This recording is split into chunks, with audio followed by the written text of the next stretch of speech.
కాబట్టి మేము 24 గంటలు ప్రయాణం చేసి ఫైనల్గా మేము ప్రయాగ్రాజ్కి చేరుకున్నాము. బాగా 3 కిలోమీటర్లు నడిచిన తర్వాత సోమేశ్వర్ ఘాట్ దగ్గరికి మేము వచ్చేసాము. పూర్వీకులు చెప్పినటువంటి పురాణాల ప్రకారం దేవతలు రాక్షసులు ఎంతో బీభత్సంగా 12 రోజులు యుద్ధం చేసిన తర్వాత అమృతం వచ్చింది. ఆ అమృతం కొరకు దేవతలు రాక్షసులు ఎంతో యుద్ధం చేశారు.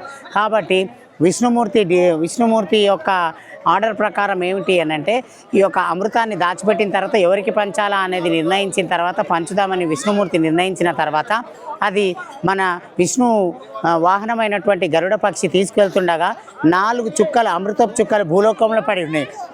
అది ఏ ఏ నదిలో అంటే ప్రయాగ్రాజ్, త్రయంబకేశ్వర్, నాసిక్, ఉజ్జయిన్ ఈ 4 ముఖ్యమైన నదులలో పడినటువంటి ఇవి. ఈ యొక్క అర్ధ కుంభమేళ అంటే 6 సంవత్సరాలకు ఒకసారి జరిపేటువంటి అర్ధ కుంభమేళ.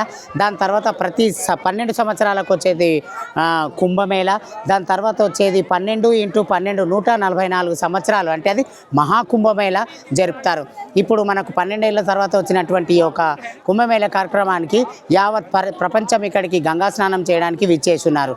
ఇక్కడ ఇప్పుడు మనం కూడా గంగా స్నానం చేయడానికి